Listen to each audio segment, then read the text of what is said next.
Welcome to the 2015 North American Collegiate Championships, coming to you live from the Barker Hangar here in Los Angeles, California. We have a hyped up crowd here, ready for some League of Legends action today, and I'm joined on the desk by Daniel Sifa-Dracos and Patrick Scarberdoodle-Doo. How you guys doing today? Could not be more hyped. You know, most people actually don't pronounce my name correctly. I was very, very happy that you were able to get it done. I stayed up all night practicing for that one. Well, anyway, before we get into the matches today, we want to take a quick moment to look and see how these teams got here. Welcome to the League of Legends 2015 North American Collegiate Championship. From a pool of over 1,600 teams across the U.S. and Canada, these Final Four have risen as regional champs and have traveled here to Los Angeles, California, to determine which school among them can call themselves the best in NA. Now they face off to determine who has the right to claim $150,000 in scholarships and the title of 2015 North American Collegiate Champions. First, Northern upstart powerhouse Robert Morris University faces off against the Beast of the East, the University of Connecticut. Next, the Canadian juggernaut University of British Columbia locks horns with Texas A&M. Both matches on day one are single elimination best of threes. For day two, the remaining two finalists will be pit against one another in a best of five. And from the dust will rise the team fit to be called the 2015 North American Collegiate Champions. Well, I couldn't have said it better myself, but let's take a quick look at the bracket here and see where this brings us. It brings us today where RMU, they came up over University of Michigan, going up against UConn, who won against McMaster's, Texas A&M qualifying in over Georgia Tech, and University of British Columbia over Simon Fraser. Yeah, that brings us to today. Our first best of three is going to be Texas A&M against UBC, a fast-growing collegiate rivalry, so both these teams have a lot to prove. Yeah, and our second match of the day, it's going to be Robert Morris University versus the University of Connecticut. And this is kind of our David versus Goliath story. Well, there's definitely a lot on the line for all four of these teams, but let's be clear, just making it here is a huge accomplishment for all four of them.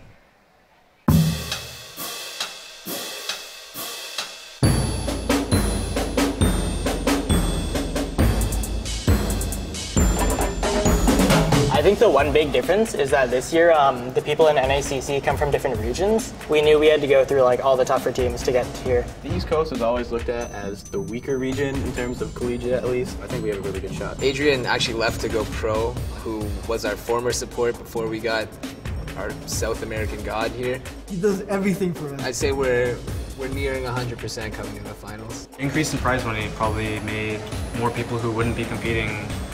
Competition went up a bit, I'd say. It's cool because, you know, we've all spent so much time playing League and we all like really enjoyed it, but now it's like really making something out of it. It's something that can like really help us pay for education and stuff. Played together, most of us for over 2 years. We've gone to LAN events together, and we've been pretty much dominating the East the last 2 years. And this year's been our peak season where we're now, Final Four for the NACC. It definitely feels like a once-in-a-lifetime kind of thing. I've never been to school, write newspapers about me, had camera crews fly out for pictures. I feel like the reason why we didn't win last year was just because we're lacking in mechanical skills. We can actually work on important things like teamwork, team comps. I think we have the best map control of any team in the collegiate scene. We're like a well-oiled machine. As a team, there's nothing bad about us. All five of us are really smart players in the game. We read the map quickly and we know how to react. I mean, we did some plays in 1v2s that were just... The pro players would have been jealous of what we did. Good luck to Texas. I think we're going to play well against them. I'm expecting a bloodbath.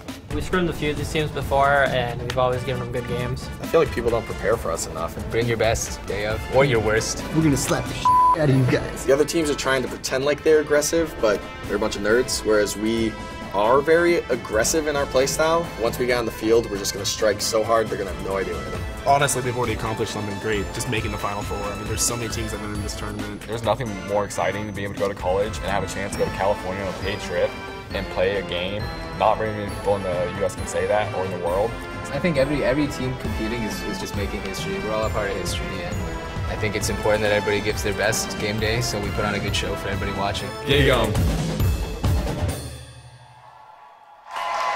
Well, each of these regions definitely wants to bring the trophy home to their respective schools. However, at the end of the day, somebody's got to win and somebody's got to lose. So let's jump into our first match, Texas A&M versus University of British Columbia. Yeah, and on the blue side for Texas A&M in the top lane, it's going to be Epic Lynx. In the jungle, it will be Picarus. For mid lane, it will be Epic Shots, AD carry Chuck Normus, and in support, Forgive Me, I Suck. Oh, you're forgiven. All right, and on the red side for University of British Columbia, it's going to be DJJ in that top lane. In the jungle, Proof of Payment. In the mid, Bob Chin. On AD carry, Heatwaves, and for support, Remy. And for these teams, really, it's a rematch of Lone Star Clash 3, where UBC actually 2-0'd over Texas A&M. Yeah, Texas A&M definitely has revenge on their minds, but the big story here is how different both of these teams play. They have completely different styles that clash often, and seeing how that's going to play out is really going to be the story of this game. Right, and undoubtedly that rivalry is growing. So much so that even the beginners... let me start that over. Just do it. The rivalry is growing so much so that even the players are beginning to feel it.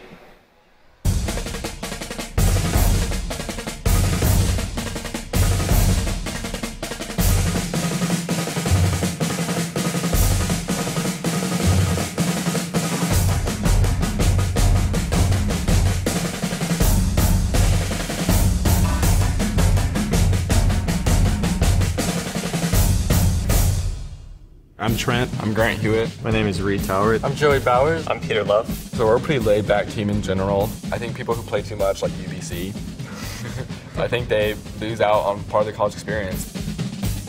My name is Wesley Lee. My name is Sean Wang. My name is Jeremy Koberstein. I'm Jason Dong. I'm Bob Chin. My life is either friends, school, or league. So I do have other hobbies, but I don't know if they're like appropriate for the same. Just playing League in general over the past couple of years, I feel like it's actually given us an identity. I actually made a speech in front of the entire club in the beginning of the year telling them that we would win this year. Jason gets all the ladies now. He's a superstar. This may be true. We're all friends. We hang out outside. We go to movies, go to dinner.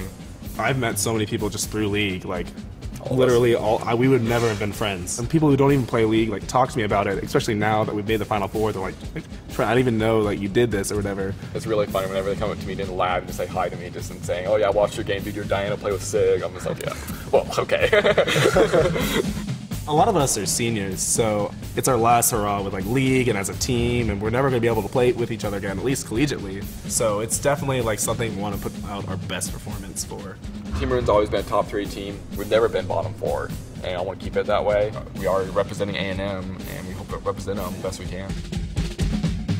I think we were known as like the team fight team because we're really bloodthirsty, but we try to work on that. When there's one person that gets away with really low health, all of us, our mindset's like, oh, we have to kill him. And now it's like a lot more calculated. We don't fight for no reason.